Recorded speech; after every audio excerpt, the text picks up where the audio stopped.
ketika menghadapi persoalan-persoalan itu, saya sebagai pimpinan harus membedakan dari dua kelompok itu.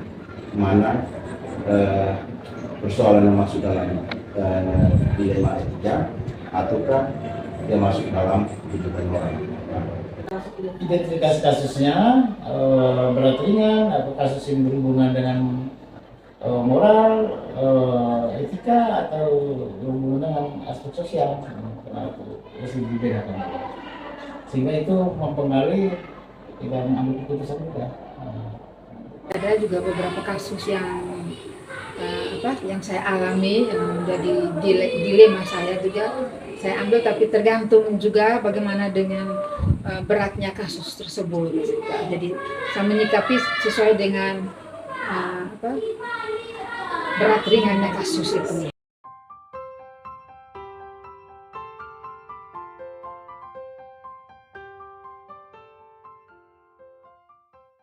Sebagai pemimpin di sekolah yang katakan masih umur balita, lebih dari balita, tapi saya belajar dan satu hal yang saya hidup itu bahwa kita harus punya keberanian, dan juga tetapi sebelum mengatakan itu atau mengambil keputusan, proses pendekatan kita harus. Itu yang menyulitkan karena ketika kasus diidentifikasi, kadang kita terjerat dengan dilema moral, dilema etis itu. Apalagi yang punya nilai yang sama, punya kepentingan yang sama. Kalau saya melihat ada benarnya kayak tadi sama-sama benar sama salah, itu saya pasti undang teman-teman guru untuk kita sama-sama dulu adakan pertemuan untuk bisa menyikapi seperti apa ini nanti. Lalu nanti tetap otomatis setelah mendengar jawaban dari guru-guru, saya pasti akan membuat keputusan. Baik.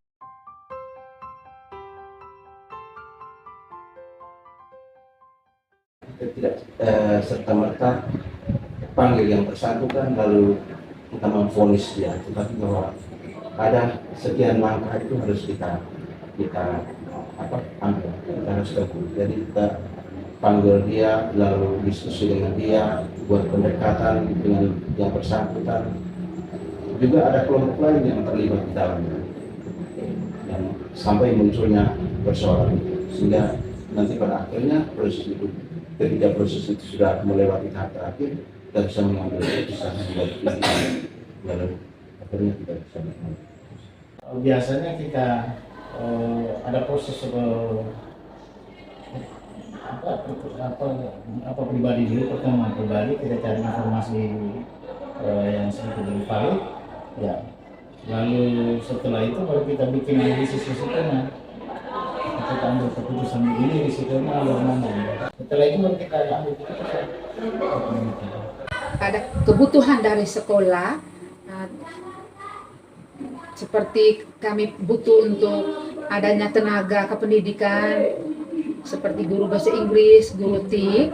Nah, di situ saya kewalahan karena saya harus otomatis pasti ada biayanya, nomornya. Nah, dari situ saya mengundang Bapak Ibu guru, kami berdiskusi bersama, mengadakan pertemuan, kami membuat RAPS dan lain sebagainya.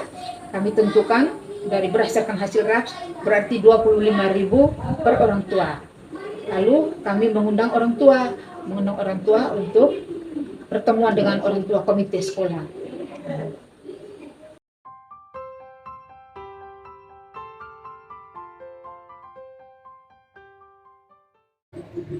Kita kembali kepada soal budaya, ya, faktor budaya itu proses itu harus dilewati sehingga aspek kemanusiaan juga pada manusia.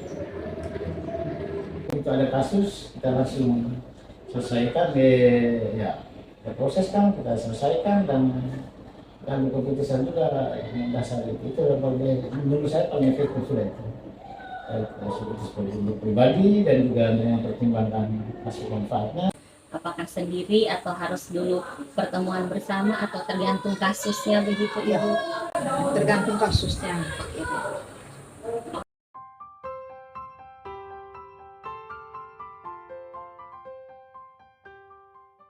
Ketika kita berhadapan dengan yang bersangkutan, lalu apa yang kita sampaikan mungkin saja dia sendiri tidak bisa terima dan realita yang ada. Ya, itu saya kira itu mungkin tantangan yang sejauh ini saya alami. Pola pikir, pola pandang, dan itu lalu mindset itu. Lalu orang mau bertahan dengan kebiasaan itu, apalagi itu sudah menjadi kultur ya, kebiasaan itu susah sekali itu dulu. Ada beberapa kasus itu yang jadi tantangan, seperti kasus uang komite itu respon dari orang tua komite, ada yang responnya bagus, ada yang tidak, kemudian ancaman berkurangnya siswa setiap tahun itu. Kalau sekarang apakah saya harus menaikkan uang komite, lalu siswanya ada yang pindah, kemudian kebutuhan bahwa saya harus ada penambahan guru-guru untuk TIK dengan guru-guru untuk guru TIK dan guru bahasa Inggris.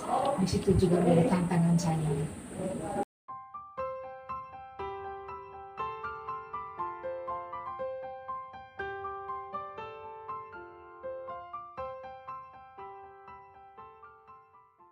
Saya biasanya berwaktu lalu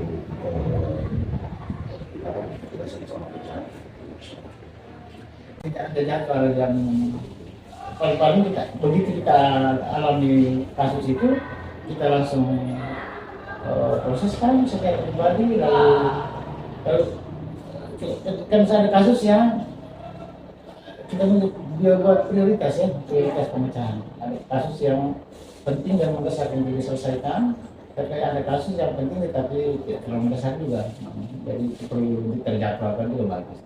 Tetapi kalau yang penting dan mendesak untuk diselesaikan ya langsung saja, tidak perlu ada proses-proses, tidak perlu ada data-data.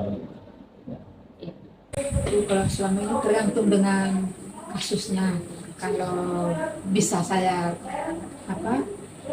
langsung tangani, langsung memberi keputusan, saya langsung memberi keputusan. Tetapi kalau yang menyangkut situasinya, tantangan yang begitu terlalu masalah yang begitu besar, kadang saya bersama dengan guru-guru atau senior.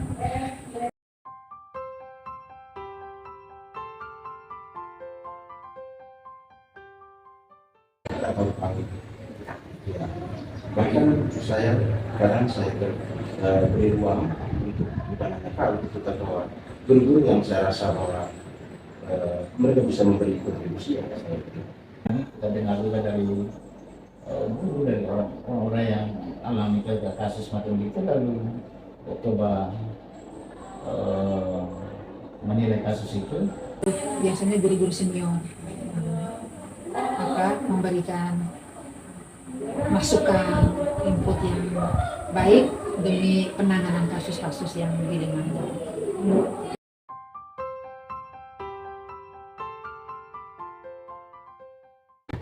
Ketika kita tetap